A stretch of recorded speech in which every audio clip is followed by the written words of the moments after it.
Alors, bonjour mesdames, messieurs, bienvenue à notre deuxième webinaire de notre série Les rendez-vous de la Chambre de commerce et d'industrie de Montréal-Nord, intitulé La nouvelle normalité. Nos conférenciers experts en services conseil au cabinet d'audit et conseil BDO se pencheront sur l'organisation du travail dans un contexte de pandémie. Ils nous parleront entre autres de la résilience d'affaires, de la gestion du retour au travail, de la quantification des pertes d'affaires. Je vous les présente.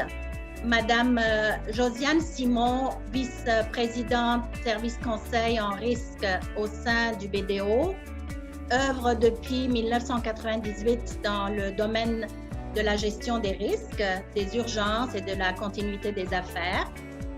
Au cours de sa carrière, Madame Simon a travaillé avec plus d'une cinquantaine d'organisations privées et publiques en accompagnant des équipes multidisciplinaires à l'échelle stratégique et opérationnelle dans des secteurs très variés. Madame Linda Caron, directrice principale service conseil financier au sein de l'équipe de Québec, pratique dans le secteur des services financiers depuis plus de 20 ans. Madame Caron est spécialisée en quantification des indemnités d'assurance et elle fut impliquée dans de nombreux dossiers en réclamation d'assurance pour perte de stock ou perte de bénéfices découlant de l'interruption des affaires.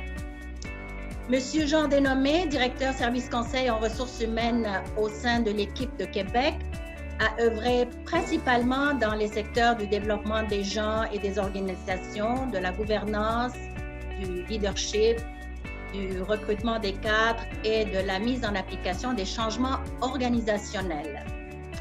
Madame Anna Giampa, directeur service conseil en stratégie et communication chez BDO Canada, compte près de 20 ans d'expérience en gestion et en service conseil dans le milieu des PME et dans le secteur sans but lucratif. Madame Giampa a une vaste expérience pratique dans la planification stratégique, la gestion financière et les communications. Sans plus tarder, mesdames, messieurs, je vous passe l'écran et le micro. Merci beaucoup, Madame Eloyane. Donc, merci de vous joindre à nous pour cette table ronde de BDO Canada sur la nouvelle normalité et comment s'adapter au contexte de la crise.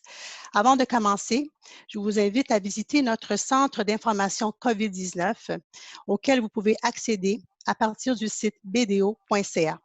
Cette page a des renseignements sur tous les sujets que nous abordons aujourd'hui, ainsi que d'autres éléments qui peuvent avoir une incidence sur votre entreprise, comme le redressement financier, les stratégies de communication, l'habilitation technologique, etc.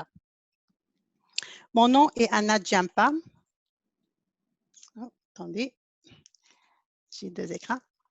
Parfait. Mon nom est Anna Giampa. J'anime cette table ronde ce matin avec des experts qui abordent des sujets qui vous préoccupent en ce moment. Cette présentation a été créée pour vous, propriétaires et dirigeants d'entreprise, pour répondre à vos besoins. Ce matin, comme vous le savez déjà, nos intervenants sont Josiane Simon, vice-présidente service conseil en risque, Linda Caron, directrice principale service conseil financier, Jean Dénommé, directeur service conseil en ressources humaines. Donc, ce matin, notre présentation, comme Mme Eloyan a déjà dit, portera sur la résilience d'affaires, le déconfinement, comment bien gérer le retour au travail, la quantification des pertes d'affaires versus les sources de financement. Et nous allons aussi vous présenter une étude de cas soulignant comment nous avons aidé un client du secteur manufacturier à réagir et à s'adapter à la crise. Nous allons commencer avec Josiane Simon qui nous parlera des enjeux principaux auxquels les entreprises font face et comment s'équiper pour surmonter ces enjeux. Josiane? Merci, Anna. Les enjeux principaux, donc il y en a plusieurs, des enjeux auxquels les entreprises et les organisations font face dans le contexte actuel. Je pense que dans les dernières semaines, mois, vous avez été en mesure de prendre la mesure des enjeux auxquels vous êtes confrontés. Donc, le premier point, si on commence en haut à droite de la figure pour assurer la survie de l'organisation, parce que c'est bien de ça qu'il est question, c'est de maintenir un milieu de travail sain et sécuritaire. Ça, c'est le sine qua non, si je peux me permettre, Si on n'est pas capable de maintenir un milieu de travail sain et sécuritaire pour les employés, ça va être difficile d'assurer la survie. Le deuxième point, c'est vraiment, deuxième enjeu, c'est optimiser ses revenus. Dans un contexte de COVID, c'est sûr qu'il y a une problématique des clients qui peuvent avoir des problématiques de liquidité et faire en sorte que vous ayez des problématiques de liquidité vous aussi. Et en même temps, des coûts supplémentaires qui sont amenés par la gestion de la crise, l'installation de plexiglas, etc. Dans les organisations, ça fait en sorte que ça fait une pression sur les revenus. Le troisième enjeu majeur, c'est d'assurer la disponibilité des ressources requises. C'est un peu en lien aussi avec le premier point qui est maintenir un milieu de travail sain et sécuritaire, parce que vous comprendrez que si on n'est pas capable de faire ça, on ne sera pas capable d'avoir les ressources humaines sur les lieux pour être en mesure de mener à bien les tâches à compléter pour l'entreprise. Donc, vous voyez dans le petit cercle, il y a le symbole qui représente une personne, mais aussi les outils. Donc, il y a les ressources humaines, puis il y a les ressources matérielles aussi. Donc, dans un contexte de COVID, il est beaucoup question de la chaîne d'approvisionnement et c'est très critique d'avoir accès aux biens, aux services pour être en mesure de mener à bien vos activités. Donc, ça, c'est aussi un des enjeux qu'on rencontre actuellement. Le quatrième enjeu, c'est vraiment de s'adapter rapidement à l'évolution de la situation. Donc, dans les derniers mois, les dernières semaines, on vit au fil des conférences de presse et des annonces gouvernementales par rapport aux mesures de contrôle qui sont resserrées ou relâchées. Donc, l'organisation, un de ses défis, c'est de pouvoir s'adapter rapidement à l'évolution de la situation pour être en mesure de minimiser les impacts sur l'organisation et ainsi assurer sa survie. Le cinquième élément, conserver ses parts de marché.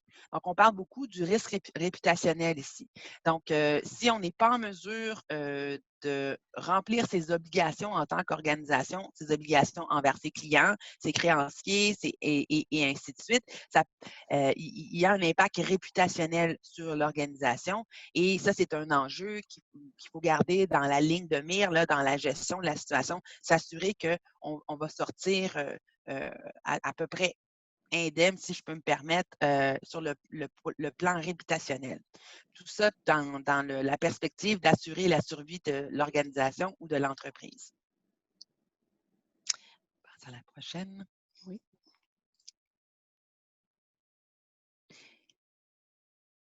Donc, comment on s'équipe pour faire face aux enjeux? Le premier point, puis qu'est-ce qui est central dans la gestion du contexte actuel, c'est de disposer d'une équipe de direction efficace qui repose sur une structure de gouvernance efficiente à l'écoute du personnel et des enjeux qu'il peut rencontrer. Donc, quand on dit une équipe de direction efficace, donc ça se peut que vous ayez besoin de revoir la composition de votre équipe de direction habituelle pour s'assurer que là, on a un changement d'écran. OK, parfait. Pour s'assurer que l'ensemble des enjeux qui sont amenés par la crise, l'écran a encore changé. Oui, on va y arriver. Donc, s'assurer qu'on a les représentants qui sont à même de gérer les enjeux de la crise autour de la table. Donc, habituellement, une équipe de direction, ça comprend les gens des opérations, des finances, de la comptabilité, des ressources humaines, des services juridiques, des communications, des TI et ainsi de suite. Il se peut que vous ayez besoin, dans le cadre de la gestion, de vous ajouter des compétences au sein de l'équipe de direction pour avoir une vision plus large et multidisciplinaire des enjeux auxquels vous pouvez faire face. Et aussi, il faut s'assurer que chacun des membres de l'équipe de direction est bien connecté aux gens de leur secteur. Donc, ça veut dire qu'il faut que l'information circule bien entre les décisions qui sont prises au sein de l'équipe de direction et donc, il faut que ça circule vers l'extérieur, mais aussi il faut que ça circule vers l'équipe de direction. S'assurer qu'on a les antennes requises au niveau des employés pour être en mesure de, comment dirais-je, de faire en sorte d'être à l'écoute des employés et de pouvoir adresser les enjeux qu'ils soulèvent par rapport à comment ils vivent la situation. Puis ça aussi, cette équipe de direction-là, c'est qu'elle est capable de garder un lien avec, comment dirais-je, d'être capable d'avoir des sources d'informations à portée de la main pour être capable de prendre des décisions éclairées sur la gestion de la crise. Et bon, donc on veut qu'elle soit multidisciplinaire, on veut qu'on ait une bonne prise de décision à ce niveau-là et que donc, on dit le deuxième élément pour s'équiper, pour faire face aux enjeux, donc confirmer la liste des activités critiques à la mission de votre entreprise. Donc, quand on dit confirmer la liste des activités critiques, donc ceux qui ont pu poursuivre parce qu'ils étaient dans les entreprises essentielles, vous avez identifié des activités qu'il faut absolument maintenir pour être en mesure de générer suffisamment de revenus pour votre organisation, remplir vos obligations légales, les obligations envers les clients, remplir les commandes, etc. Donc, il faut juste s'assurer que peut-être qu'avec le nombre de ressources qui pourraient être réduites en termes de ressources humaines, que vous ayez bien identifié les activités critiques, puis que vous ayez établi, c'est quoi le seuil minimum de performance? Si on parle de production, c'est un seuil minimum de performance d'output, si je peux me permettre, de l'organisation. Si on parle d'une entreprise de service, mais on parle, la réponse au téléphone, la vitesse à laquelle on est capable de répondre aux questions des clients ou de l'auditoire qu'on dessert. Donc, c'est d'avoir établi c'est quoi le niveau minimum requis pour assurer la survie de l'entreprise pour ces activités-là qui sont critiques. Et puis, en ce moment-là, une fois que cette analyse-là, puis cette identification-là est faite, c'est plus facile d'établir de quelles ressources on a besoin pour être en mesure de survivre à moyen puis à long terme par rapport à ça. Le troisième point, c'est s'assurer la redondance dans l'ensemble des ressources humaines et matérielles. Donc, basé sur l'identification des activités critiques de votre organisation, s'il y a une activité qui peut être menée seulement par un individu, puis cette activité-là est critique, vous comprendrez que ça va être important que vous ayez identifié une solution de rechange si jamais cet individu venait à ne plus être disponible, parce que ça pourrait avoir un impact important sur votre capacité à livrer dans cette perspective-là. Donc, on parle d'individus, mais on parle aussi de ressources matérielles. Disons que vous avez un équipement particulier qui vous permet de mener à bien une des activités critiques de l'organisation. Dans le contexte où les pièces sont moins disponibles pour les réparations, etc., si cet équipement-là venait à défaillir, ça pourrait affecter votre capacité à poursuivre votre organisation. Donc, vous voyez l'importance d'identifier la liste d'activités critiques pour s'assurer que toutes les ressources sont en place pour maintenir le seuil minimum de performance. Ensuite, on a mettre en œuvre et effectuer un suivi serré de l'efficacité des mesures de limitation de la propagation. Donc, pour certains, vous avez déjà mis en œuvre des mesures préventives pour limiter la propagation du virus au sein de vos installations. Il va falloir faire un suivi continu de l'efficacité de ces mesures-là. Et bon, le site, là, Jean va en parler un peu plus tard, mais il faut vraiment s'assurer qu'on monitore ça et que les enjeux remontent rapidement à l'équipe de direction pour qu'on puisse appliquer les correctifs requis si jamais elles ne sont pas efficaces. Parce que ce qu'on ne veut pas, c'est avoir de la contamination au sein de ces installations puis au sein de ces employés. Donc, le dernier point, ça va encore dans la disponibilité des ressources, c'est s'assurer que vos fournisseurs critiques sont en mesure de vous accompagner. Donc là, on parle à court terme, dans les 2-3 prochaines semaines. On a un peu de difficulté à voir plus loin que son nez actuellement, mais il faut regarder à moyen terme, on parle de 3-6 mois, on parle de 1 an. Est-ce que nos fournisseurs critiques vont être toujours en mesure de nous accompagner?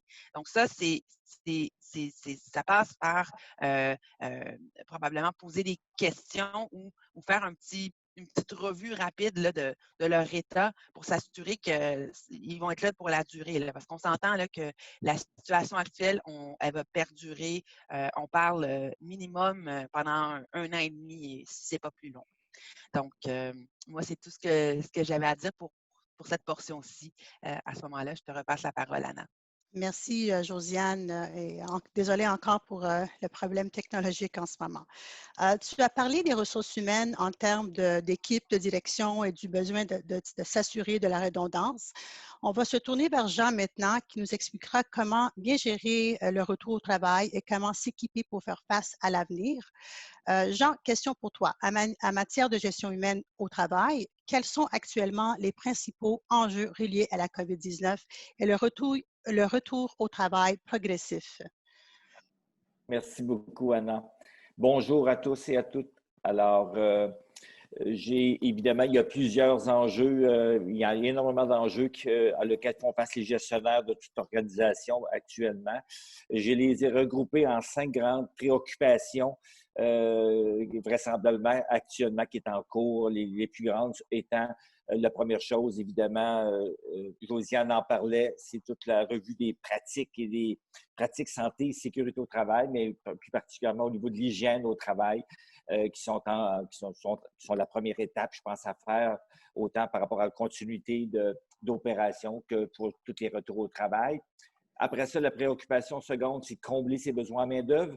Ça implique évidemment de revoir ou de réanalyser ses besoins en main-d'œuvre. Ils peuvent être plus grands, ils peuvent être différents, ils peuvent être tout simplement beaucoup moindres ou du moins progressifs, dépendamment justement comment se fait le retour au travail.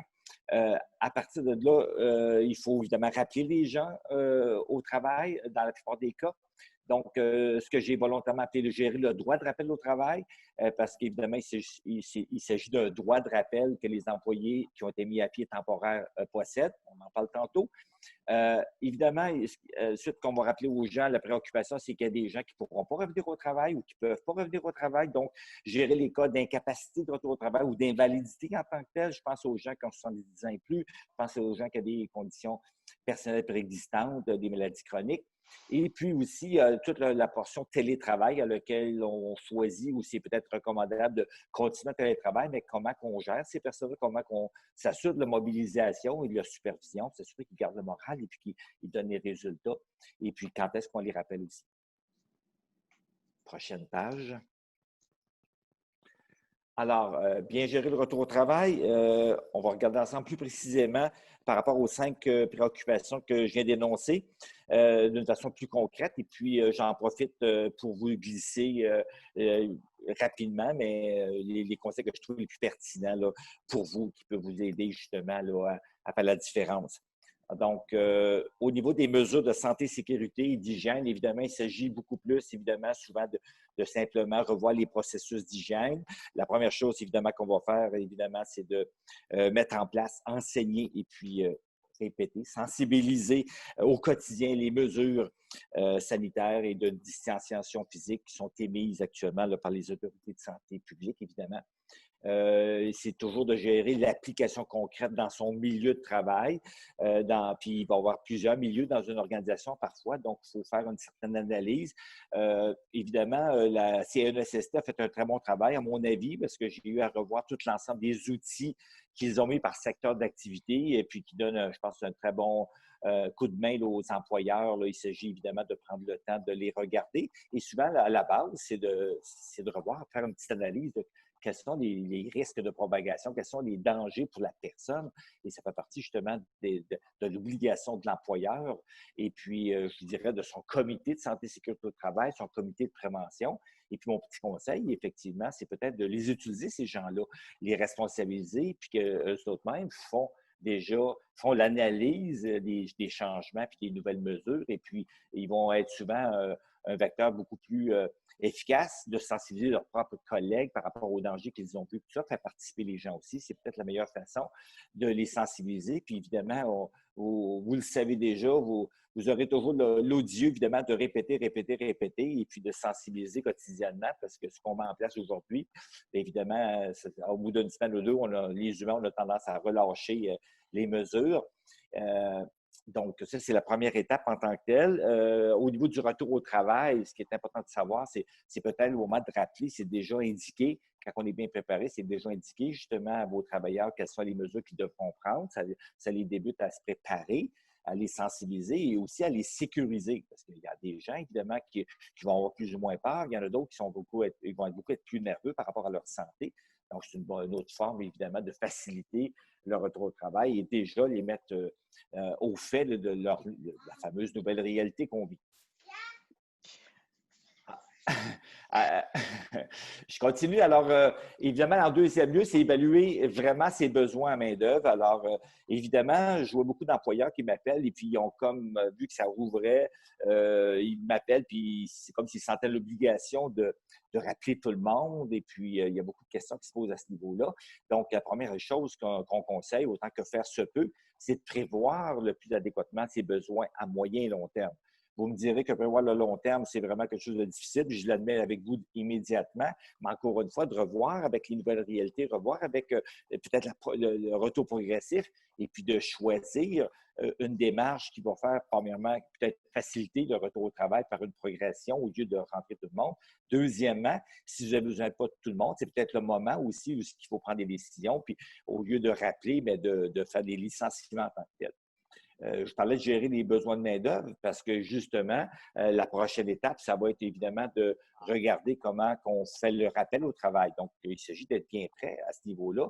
Pour être bien fait, c'est de regarder la procédure qu'on va utiliser. Si vous n'êtes pas syndiqué, vous êtes syndiqué, souvent ça fonctionne par ancienneté, mais si vous n'êtes pas syndiqué, évidemment, même si vous n'avez pas d'autres critères, on va utiliser l'ancienneté. Vous n'êtes pas tenu par rappelé par ancienneté, ça peut être par département, ça peut être par par compétences aussi.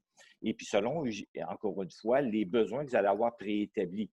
Je parlais d'exécuter le droit de rappel. Ce qui est important, pourquoi je prends la peine de le nommer comme ça, c'est que les gens qui ont été mis à pied d'une façon temporaire, ce qu'ils possèdent, dans le fond, c'est un droit de rappel au travail. Et puis, dès qu'on les rappelle, il va y avoir plusieurs situations. Ce que les gens vont peut-être, pour vouloir revenir rapidement, puis tout ça, sachez que la personne qui est rappelée au travail, son obligation, c'est de revenir au travail au départ. Il faut le rappeler.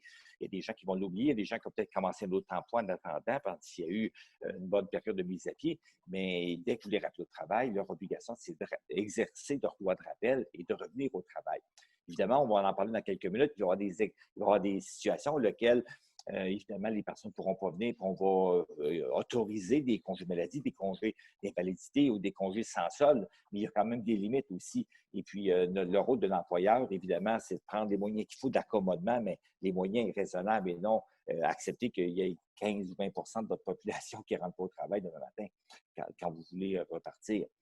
Donc, la première chose à faire, justement, c'est d'établir son plan et puis procéder selon l'ordre qu'on a établi. Si c'est l'ancienneté, c'est l'ancienneté. Et suite à ça, c'est d'offrir le retour au travail, de parler évidemment des mesures qui sont prises et puis évidemment d'identifier la date exacte qui doit être retour au travail. Ce que je vous recommande, c'est que dès que la personne va vous dire qu'il n'est pas capable de revenir, c'est de bien écouter les réponses, de poser les bonnes questions, parce que probablement les premières réponses ne seront pas les vraies vérités. Il y a des choses qui ne se disent pas ou que les personnes vont, sans les prétendre qu'ils sont de mauvaise foi, ne voudront pas vous dire la vraie raison. Donc, ça peut arriver. Donc, c'est important de poser les bonnes questions et de bien documenter les réponses. Suite à ça, en gros, ce que vous allez avoir, c'est peut-être des personnes qui, justement, qui ont des conditions personnelles existantes qui les empêchent de travailler, que ce soit l'âge. J'ai vu évidemment déjà des cas que 70 ans et plus, c'est certain que ce n'est pas recommandé actuellement de revenir au travail, que ce soit les personnes qui ont des conditions soit immunosupprimées, les déficiences physiques à lesquelles les maladies chroniques, c'est mieux de ne pas rester. Ce qui est important à ce moment-là de faire, c'est pas jouer au jugement, c'est peut-être tout simplement des référer un médecin et vous avez le droit d'exiger un relevé médical qui explique exactement l'opinion médicale et les limitations fonctionnelles que la personne possède. Et à partir de là, regardez les possibilités d'un retour progressif ou des possibilités à quelle date la personne va revenir en tant que telle. Il y a tous les congés, évidemment, ou les situations d'obligation familiale. Ce que je tiens à rappeler, c'est que techniquement, on est dans une situation particulière, mais la loi sur les normes du travail prévoit que les personnes ont un maximum de 10 journées, 10 jours par année pour justement les cas, des obligations familiales. À partir de là, les règles ne sont pas écrites. Évidemment, dans les circonstances, je ne pense pas que vous allez congédier ou refuser une personne qui a vraiment une problématique parce qu'il n'y a pas de garderie ouverte dans son secteur. Mais en tant que tel, votre rôle, c'est peut-être de regarder avec la personne comment elle peut trouver des alternatives et puis de donner une date de congé sans solde. On va parler de donner un congé sans solde pour 2 semaines, 3 semaines, un mois. Et puis, les choses vont changer aussi avec le temps, avec tous les retours. Alors, c'est de suivi et pas donner seulement, bien, on va le savoir au mois de septembre en tant que tel. Ça va? Alors, je continue. Alors, pour ne pas, évidemment, vous avez probablement des craintes, ou il y a plusieurs employeurs qui ont des craintes par rapport à un éventuel recours au droit de refus relié à la CNESST. Je pense que si vous faites bien votre travail, vous mettez les mesures en place, vous impliquez vos gens en tant que tels, vous avez une bonne procédure justement de rappel au travail, vous gérez bien vos cas, il ne devrait pas y avoir de crainte à y avoir. Et si, évidemment, il y a plainte, parce qu'il peut y avoir plainte, c'est le droit fondamental de l'employé, sachez qu'il doit d'abord vous en aviser et d'invoquer c'est quoi le danger qui est invoqué et relié au travail. Et suite à ça, s'il y a un inspecteur qui vient, bien, servez-vous-en tout simplement comme conseiller, comme la personne qui va venir trancher, puis apporter un plus, puis établir les choses pour vous. Et puis, par rapport à superviser le télétravail, encore une fois, vous allez avoir des décisions à prendre pour si vous ramenez au travail immédiatement. On sait présentement ce que c'est qui est dit dans les médias, c'est tant que vous pouvez le maintenir, vous le maintenez. Il reste quand même que ça devient vos employés. Je pense que vous devez renforcer vos moyens de communication, garder, essayer de conserver le temps que faire se peut. Évidemment, l'attachement des personnes ou le lien d'appartenance. Et puis, évidemment, il faut les garder mobilisés. Ce n'est pas nécessairement évident. Moi, je le vis présentement moi-même, le télétravail, puis personnellement, je trouve ça un peu plus difficile. Et puis, donc, garder la motivation et s'assurer, évidemment, de bien superviser le travail qui est à faire, les priorités et évidemment, les échéances qu'il y a à faire ou le output, ou, excusez-moi le terme anglais, que les choses qui sont à faire soient bien et bien faites, effectivement. Prochaine page. Je termine par présentation en vous donnant peut-être des choses importantes à lesquelles, évidemment, par rapport à ça touche les ressources humaines, ça touche aussi comment vous pouvez embaucher. Sachez que vous pouvez bénéficier de plusieurs programmes de subventions gouvernementales. Évidemment, je pense que vous avez tout entendu parler de la subvention salariale d'urgence du Canada.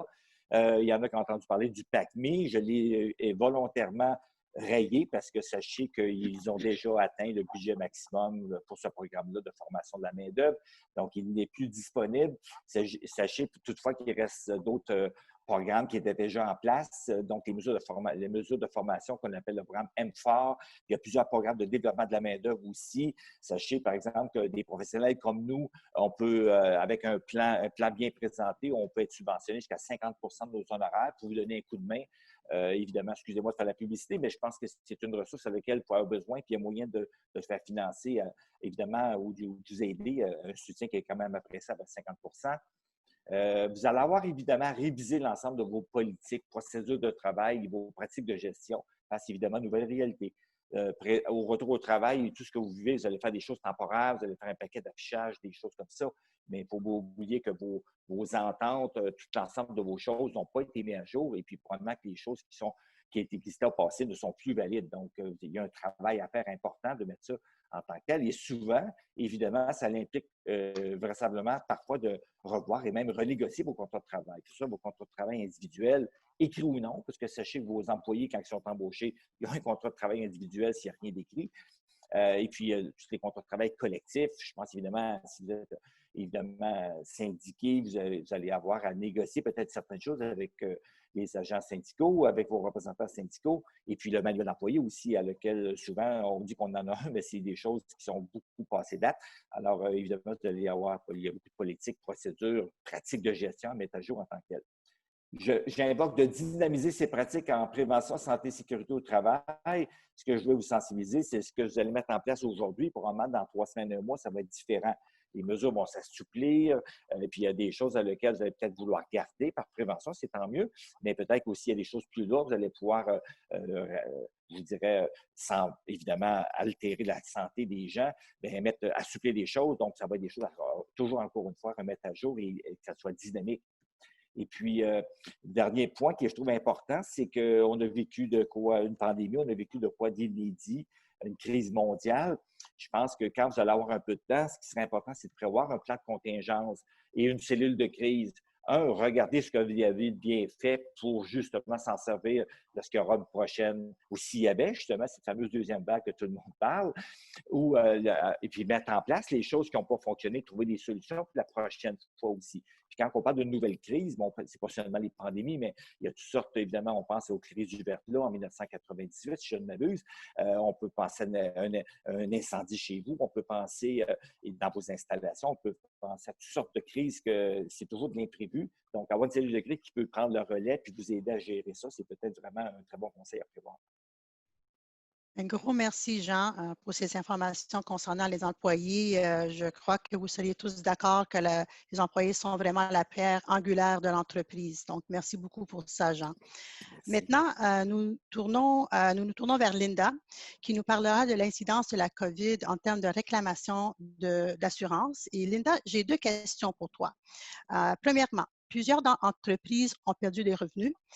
Est-ce que ces pertes pourraient être indemnisées par leur assurance si elles ont une protection contre les pertes de profit, premièrement?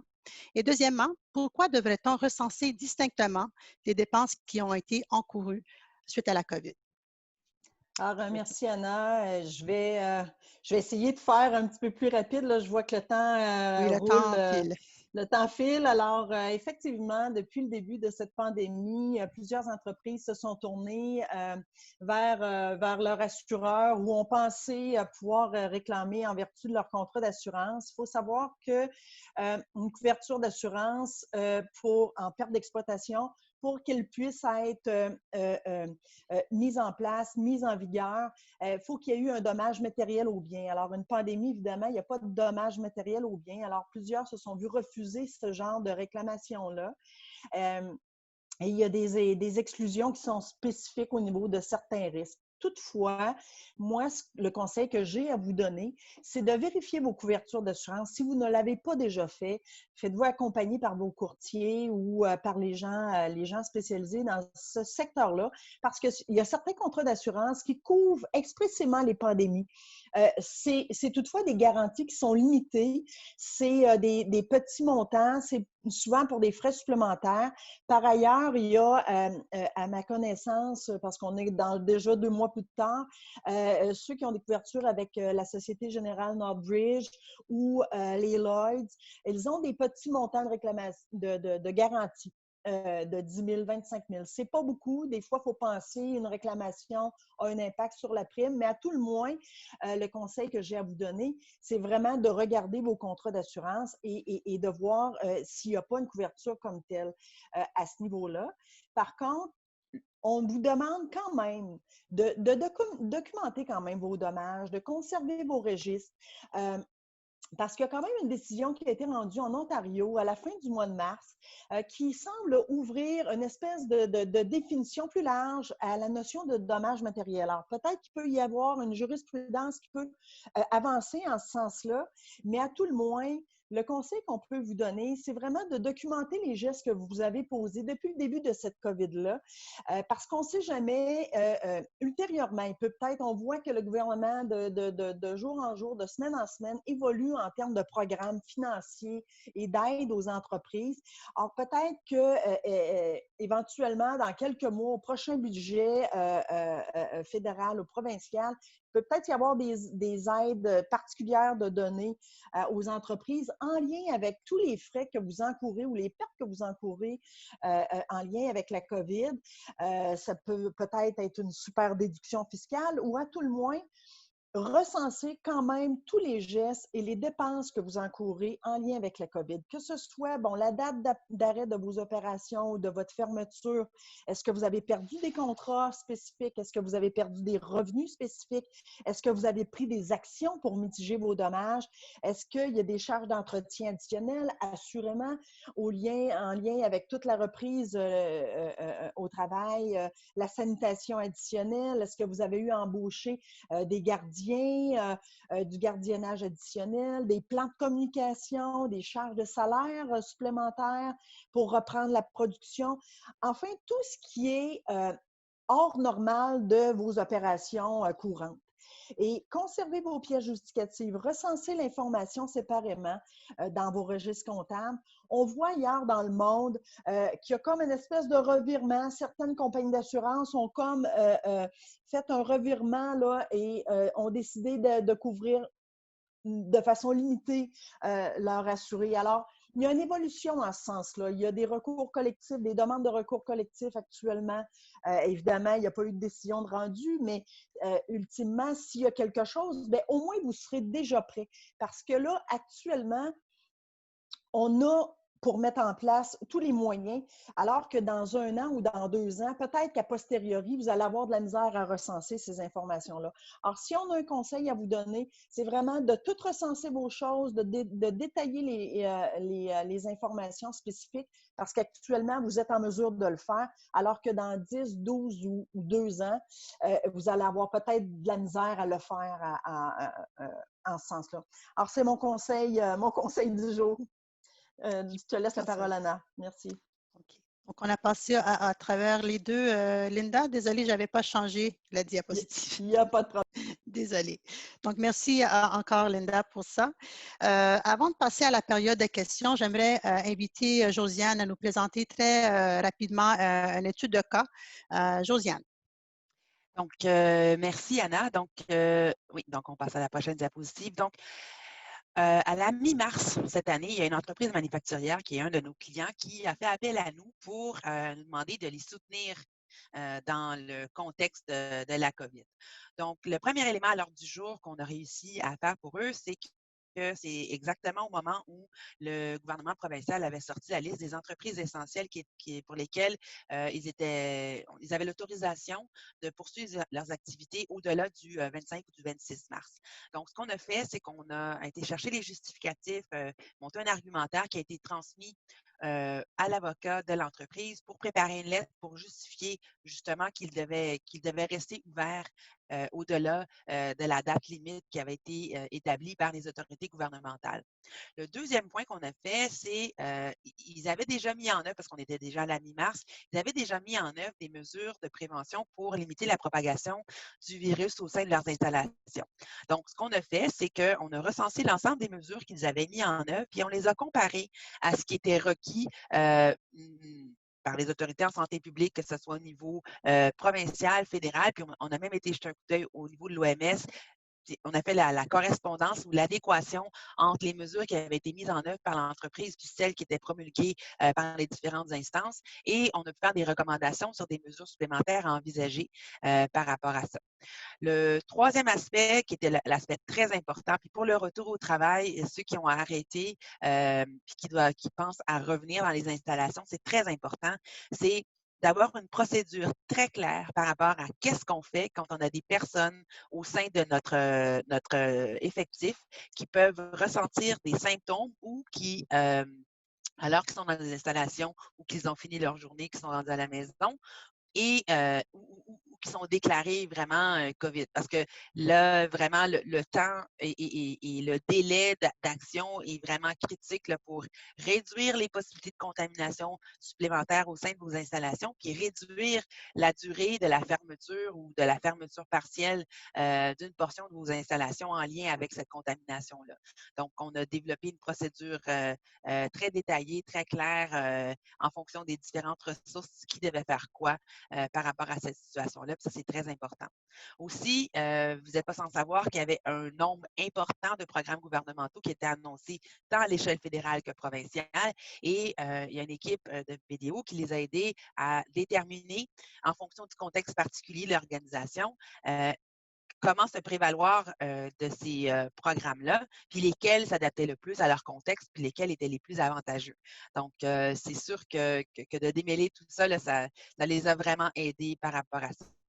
Ensuite, on a fourni du soutien continu. Donc, je disais un petit peu plus tôt que l'équipe de direction ou la cellule de gestion de crise, si on peut se permettre, elle est critique. Hein? La prise de décision, il faut réagir rapidement. Donc, nous, on a soutenu, puis on soutient beaucoup d'autres organisations dans la réflexion de l'équipe de direction et d'abord pour s'assurer qu'ils n'oublient rien.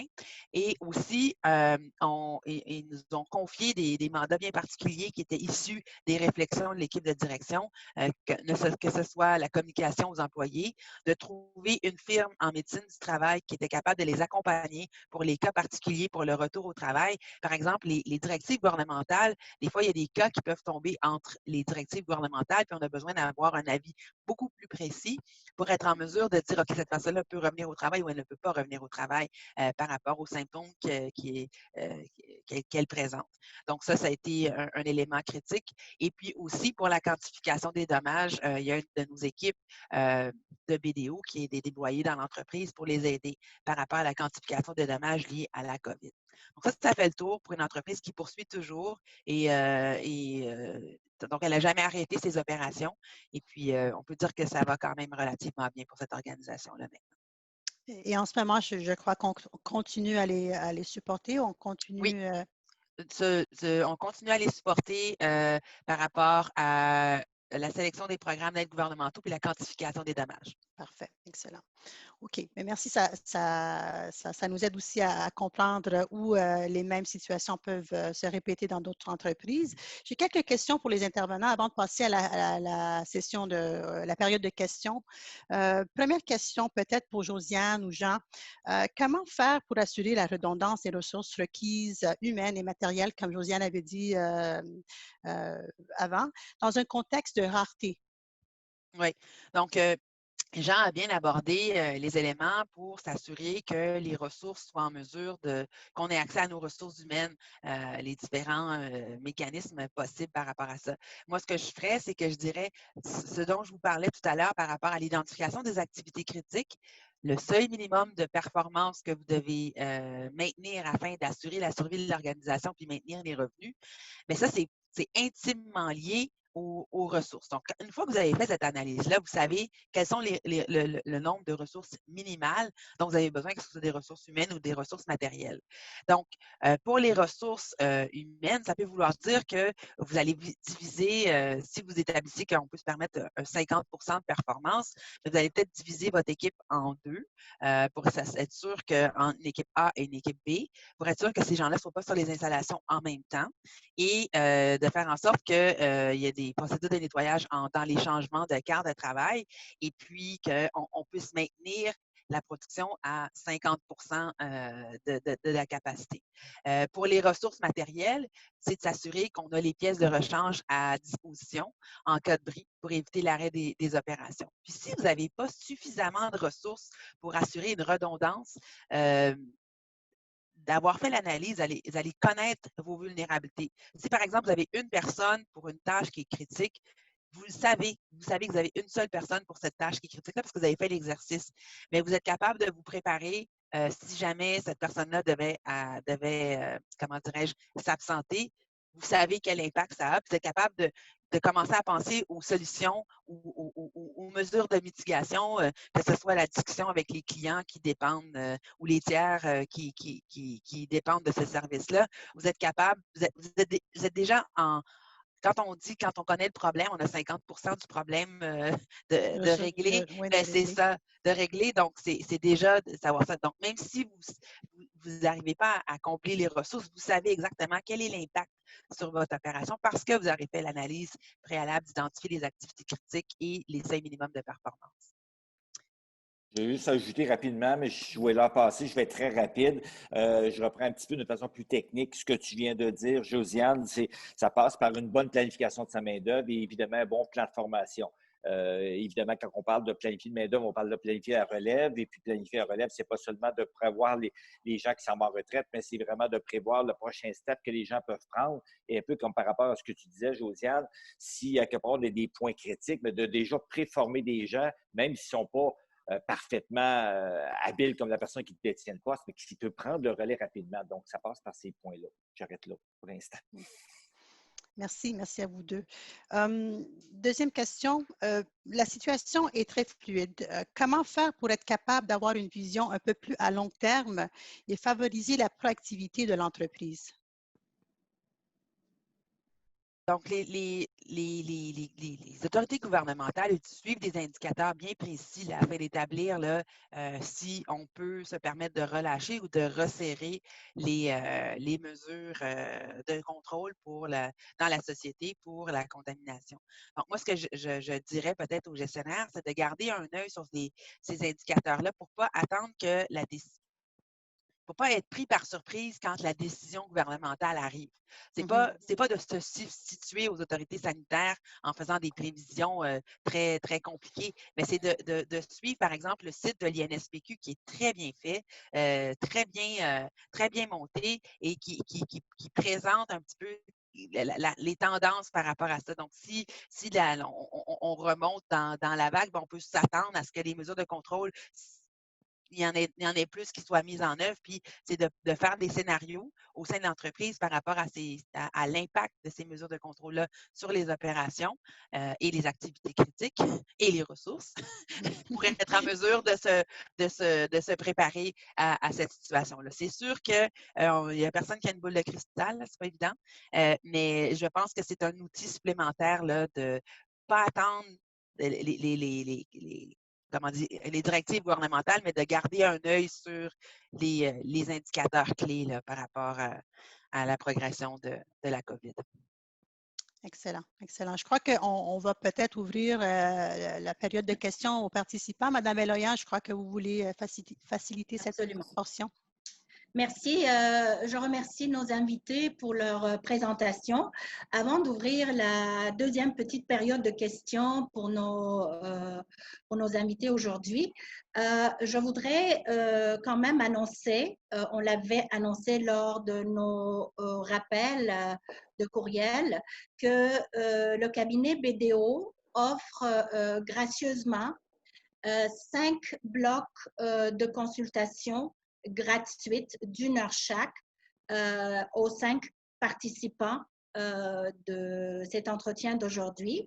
Je vais procéder à la fin seulement pour s'assurer que tout le monde est encore là et je vais procéder par tirage, évidemment, toujours basé sur l'inscription premier arrivé, premier servi. Et ceux qui seront pigés seront contactés et ils ont le droit de le refuser, donc on passera à d'autres. Donc, je vais piger plus que 5 au cas où, s'il y a un premier refus, on donnera la chance à d'autres. Je remercie d'ailleurs le cabinet pour cette offre généreuse. Je voudrais aussi vous informer que nous allons vous soumettre un très court et simple sondage pour cueillir vos impressions et vos suggestions afin d'améliorer nos prochains rendez-vous sur les différents sujets qui vous préoccupent. Je vous annonce aussi que cet entretien est enregistré et sera diffusé sur nos réseaux sociaux. Alors, s'il y a des gens qui souhaitent poser des questions, vous allez aller en bas de votre écran, là où c'est marqué « chat », vous pouvez lever la main comme ça, ou bien encore, vous pouvez soumettre vos questions dans la petite bulle, l'icône Q&A, qui est la partie questions et réponses. Alors, je vais attendre s'il y a des gens qui souhaitent poser une question. Ben, sinon, moi, j'aurai un couple qui m'a été acheminé juste avant notre rencontre. En attendant que les gens lèvent la main pour des questions, je voudrais aussi vous dire que dans les prochaines semaines, nous entamons évidemment une série d'entretiens sur les différents sujets. Il y en a plusieurs qui sont déjà abordés. Les gens ont pas mal d'informations. Il y a toujours du nouveau, comme nos panélistes ont dit. Il y a des choses qui évoluent, non seulement la pandémie, mais aussi les différentes décisions gouvernementales, les différentes mesures sanitaires, confinement, déconfinement, reconfinement, deuxième vague, première vague. Donc, on n'a pas réponse nécessairement à toutes ces questions. Donc, il faut être aux aguets, il faut être à jour. Donc, c'est ce que la Chambre de commerce et d'industrie de Montréal vous propose, de vous offrir cette possibilité de vous entretenir avec des spécialistes dans les différents domaines. Alors, je vais juste vérifier s'il y a des gens qui ont levé la main ou qui souhaitent poser une question. J'en profite aussi pour peut-être lancer le thème suivant. En discutant avec nos panélistes, il y avait une préoccupation à savoir s'il y a parmi les participants des gens d'affaires qui gèrent des résidences pour personnes âgées où il y a une particularité assez spéciale, disons-le comme ça, où peut-être vous avez besoin d'accompagnement, vous avez besoin de conseils, de soucis. Si c'est le cas, que ce soit des gestionnaires de résidences pour personnes âgées ou des entreprises qui offrent des soins dans ces résidences-là ou dans le privé, profitez-en. Si vous avez la chance de poser votre question, ben sinon, vous allez pouvoir le faire peut-être plus tard. Bon. J'ai l'impression que vous avez couvert, chers conférenciers, l'ensemble, je pense, des sujets qui préoccupaient nos participants. Moi, j'avais ici une petite... Enfin, c'est pas une question nécessairement, c'est peut-être une préoccupation, mais je vais lire pareil par souci de transparence et de respect à M. Mourad, qui nous avait écrit en disant qu'il est quasiment fatigué de cette image un peu négative de notre arrondissement de Montréal-Nord qui est projetée par les médias et qui fait fuir quasiment les travailleurs dans nos secteurs. Il proposait même de pouvoir rebaptiser notre arrondissement à Bourassa-Est ou Sauve-Est. Donc, je comprends fort bien que ce n'est pas une question nécessairement adressée à nos panélistes, mais je comprends aussi ce que M. Mourad soulève, c'est que nous avons une obligation collective à aider, à soutenir nos entreprises qui est en mode survie. Et ce n'est pas uniquement en leur offrant des programmes de subventions, d'aide, oui, c'est important, des conseils pratiques, mais aussi le souci de maintenir une image un peu plus positive, sans nécessairement camoufler la réalité. Alors, j'ai fait mon devoir, je l'ai lu, je passe peut-être à une question. Effectivement, j'ai un commentaire ici de Mme Colella qui me dit « c'était très, très complet ». Alors, bravo, merci. J'ai aussi un autre qui me dit « je vous remercie infiniment et j'ai hâte peut-être pouvoir vous consulter plus tard ». Alors, étant donné que nous sommes presque rendus à la fin, si nos conférenciers n'ont pas quelque chose à ajouter, moi, j'ai envie quand même de terminer notre entretien sur une citation de Charles Darwin que mon collègue Nicanor m'a suggéré et que j'aime beaucoup. Et je vois que M. Mourad a levé la main tantôt, je vais lui donner la parole, et qui dit la chose suivante. Les espèces qui survivent ne sont pas les espèces les plus fortes, ni les plus intelligentes, mais celles qui s'adaptent le mieux au changement. C'est exactement ce que nous allons faire, évidemment avec l'aide des experts aussi. Je vais juste essayer de donner la chance à M. Mourad, qui avait levé la main, mais il n'est plus là. Bon. Monsieur Mourad, je n'arrive pas. Attendez. Voilà. Monsieur Mourad, vous avez le micro. Allez-y.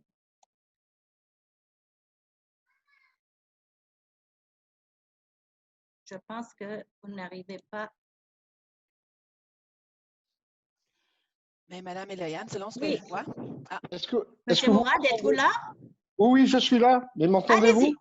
Allez, oui, on vous entend très bien. On a des petits soucis, des fois techniques, mais allez-y. C'est normal, c'est normal.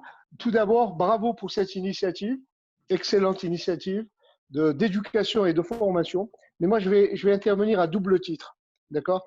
Dans mon passé, j'étais spécialiste des organisations d'entreprise en période de crise.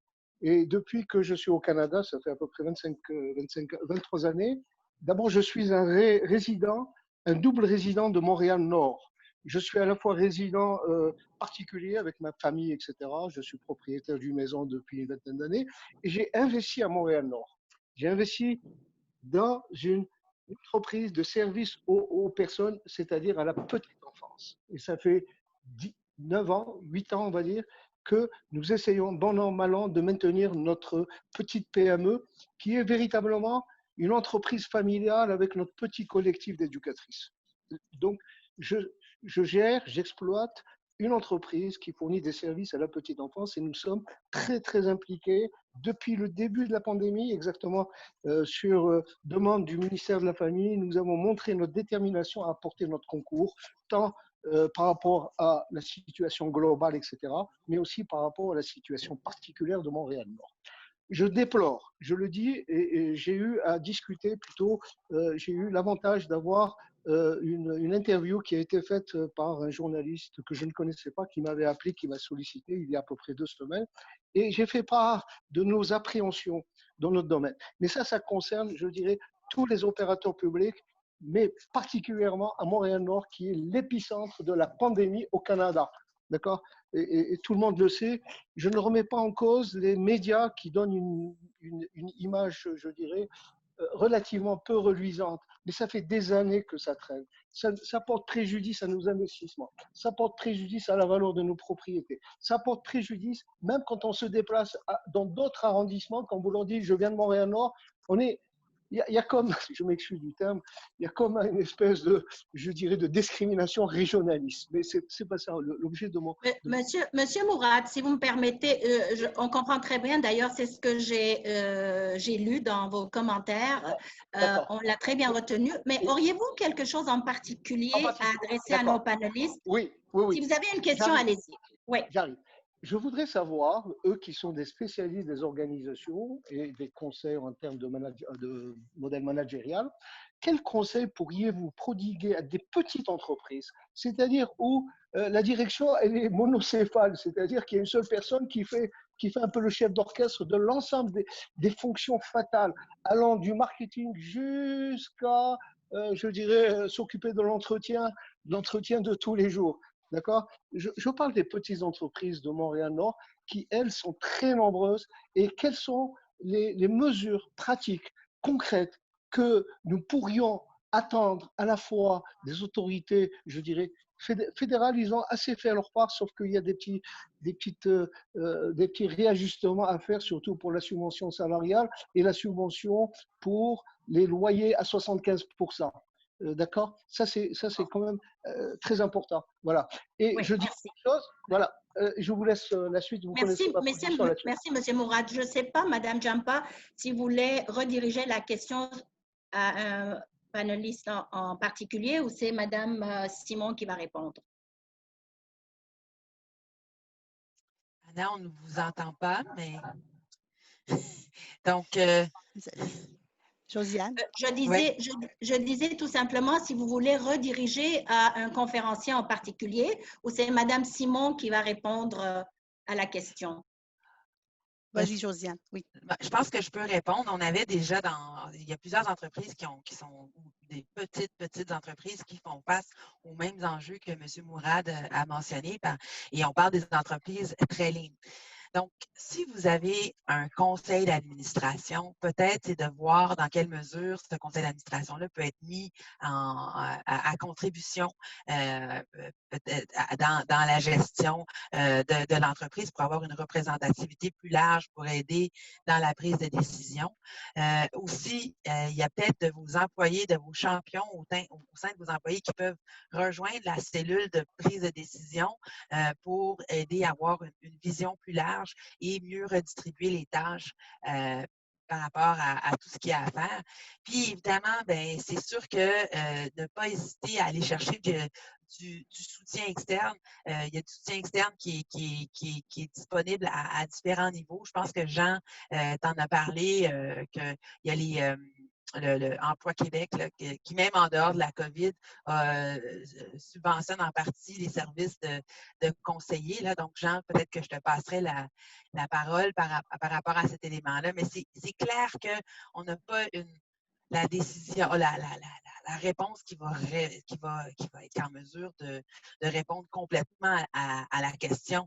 Mais c'est des éléments de réponse que je suis en mesure de vous offrir par rapport à ça. Donc, Jean? Oui, ce que je peux rajouter pour M. Mourad et tous les autres auditeurs, c'est d'aller voir Service Québec, aller voir vos gens qui sont en planification. Il y a Service Québec, on le sait, c'est le bureau de chômage, bureau d'emploi, mais vous avez toute une partie services aux entreprises alors, qui offrent une panoplie de services, vraiment beaucoup plus que je peux savoir. Donc, n'hésitez pas, je vous dirais, ça fait partie des services que le gouvernement vous offre.